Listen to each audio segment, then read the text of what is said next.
Hello gamers and welcome back to the channel. Today we are diving into something really exciting here. 4K gaming on a $50 GPU in 2024. Starting this channel way back in 2018 with NVIDIA GT 740M and the Intel HD 4000, I never truly expected to have the chance to explore 4K gaming, let alone share the experience with all of you incredible people. I am genuinely grateful for each one of you guys, subscribers and viewers alike. Your support over the years, especially in the recent months, has meant the world to me. Thank you all so much. Please let me know of your experience with your first GPU purchase and how it all went down in the comment section. Today's benchmarks featured the NVIDIA GTX 980 paired with an Intel Core i7-6700K and a 16GB of DDR4 RAM clocked at 3000 MHz. Now, I know these components are pretty old by today's standards, but back in their prime they were absolute powerhouses. I wanted to see if together they could still deliver a playable 4K experience. Starting with the GPU, the GTX 980 launched in 2014 at around $500, armed with 4GB of VRAM, 2048 CUDA cores, and a reputation for top-tier performance among gamers and PC enthusiasts alike. I couldn't afford it back then, but with a little patience and some luck, you can pick one of this card for as low as $50 or $20 more for the TI version. While it's important to keep expectations in check, this card still packs a punch and offers some impressive performance in 2024. We kicked off our 4K testing with Ghost of Tsushima on low settings, using FSR and frame generation to achieve a smooth 30 to 45 FPS with no input lags or frame skipping. Despite dialing down the settings, the visuals were truly breathtaking. The way the wind swept through the grass, the vivid colors of the landscape, and the detailed reflection and ripples in the water. It's hard to believe this level of beauty is possible on a $50 GPU. The atmosphere and world design were so immersive that it felt like stepping right into feudal Japan. My biggest concern was potential stuttering during combat, but as you can clearly see, the gameplay stayed solid with no interruptions.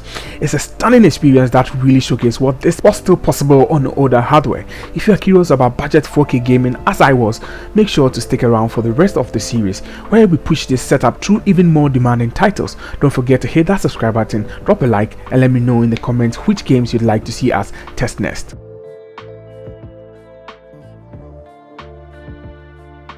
Leaving behind the vibrant landscapes of Tsushima, we plunge into the eerie and unsettling world of Resident Evil Village. This game is pure nightmare fuel.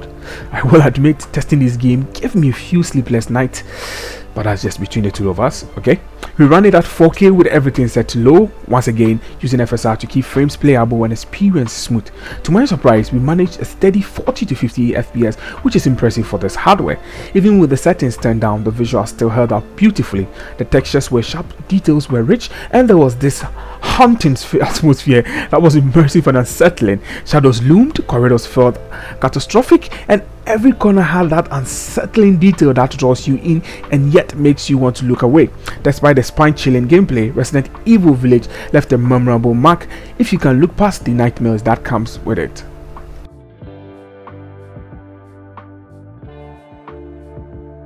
For the Emperor. Today we are testing Space Marine 2 to ensure the Emperor's wrath falls upon the Tyranids and their vile abominations. We are here to crash, rip, and burn every one of those bugs back to whatever hive they crawled out of. Running at 4K resolution on this $50 GPU delivered some mixed feelings. The FPS ranged between 20 to 30 FPS, but thankfully there was no input lag or stuttering. Using FSR and frame generation helped keep the experience smooth. The visuals were a bit muddy at first, which honestly added to the gritty atmosphere. We did notice some missing textures initially, but after tweaking a few settings at the cost of about 10 FPS, those issues cleared up and the game's detail truly shined. With everything dialed in, we unleashed the Emperor's fury on the Tyranids, obliterating those swarms and with intense, satisfying gameplay. If you are hyped about budget gaming as I am, be sure to smash that subscribe button and give this video a like, and let me know in the comment what other battles you would like to see on this setup.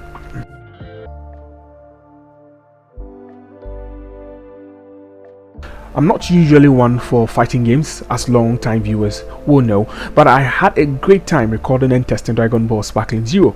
Testing this title at 4K with the lowest settings and about 50% resolution scaling, we achieved a solid FPS of 40 to 50 FPS. For fighting games, that's the must. Anything below 30 FPS would turn the game into slow motion and make it nearly unplayable. Even with 50% resolution scaling, the game still looked surprisingly good with vibrant colors, detailed character models, and rich environment. There were no input lags or frame skipping during testing, though at the start frames occasionally dipped below 40 FPS before stabilizing. Overall, it was a smooth experience and I was genuinely impressed by how well it held up. Curious to see what else we can pull off with this $50 GPU? Stick around for more high-stake tests and drop your game recommendations in the comments. I'd love to know what you are eager to see at 4K on this $50 GPU.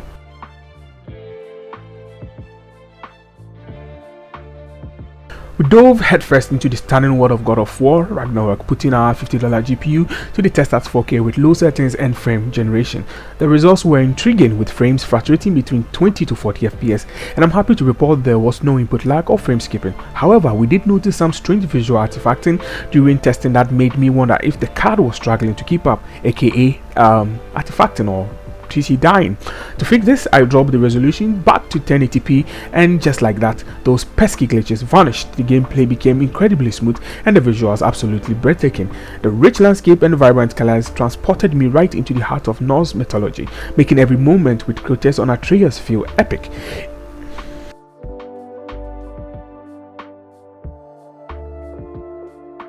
Diving into Borderlands 3 was an absolute blast. We threw our $50 GPU at the challenge, cranking it up to 4K with low settings, and let me tell you, the experience was wild. We managed to pull in around 30 to 40 FPS with a few dips to 28 FPS, but guess what? There was zero input lag, making those intense fightings feel as smooth as ever. And the visuals, simply jaw-dropping. The vibrant colors, the unique art style of Pandora burst to life, turning every explosion and gunfight into a visual spectacle. Each character and environment was packed with details, immersing me fully in the chaotic, hilarious world of Borderlands. What made this test particularly special was the nostalgia returning to a franchise I adore. Seeing how this budget GPU could handle the madness was an unforgettable experience. If you are itching to see more epic titles put to the test, drop your suggestions in the comments. Seriously, I really want to know what you guys want to see tested on this $50 GPU.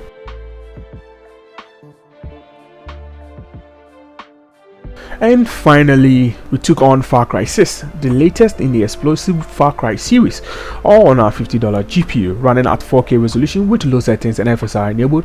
We saw frame rates between 30 to 40 FPS, starting to see a trend here. I mean, 40, 50, 40, 50? Well, but what had surprised me was just how smooth and responsive the gameplay felt, with no input lag or screen tearing in sight. The visuals, even on low, were immersive.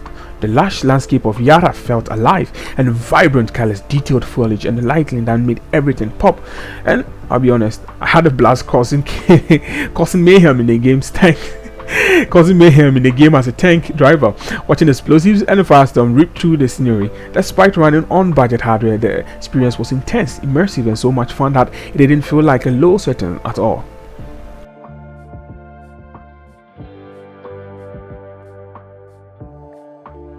Wrapping up this test was been an eye-opening experience, seeing what this $50 GPU can pull off in 2024. Even at 4K, it is honestly something I didn't expect when I first started this journey, testing games like God of War, Ragnarok, Borderlands 3, Far Cry 6, and more. I felt a mixture of excitement and nostalgia. Taking these older components and pushing them to their limits reminds me why I got into gaming in the first place. There is something rewarding about proving that you don't need the latest, most expensive hardware to enjoy an incredible gaming experience. Watching this stunning world come to life, explorations lighting up the screen, smooth gameplay on a budget GPU, it's like a reminder of how far tech has come, and that there's always a way to make it work even without breaking the bank. Well, thank you for joining me on this journey. It's your support that drives me to keep pushing these boundaries and testing what's possible. If there's anything else you want to see pushed to its limit, again, let me know. I'm always up for a new challenge. Bring it on, guys.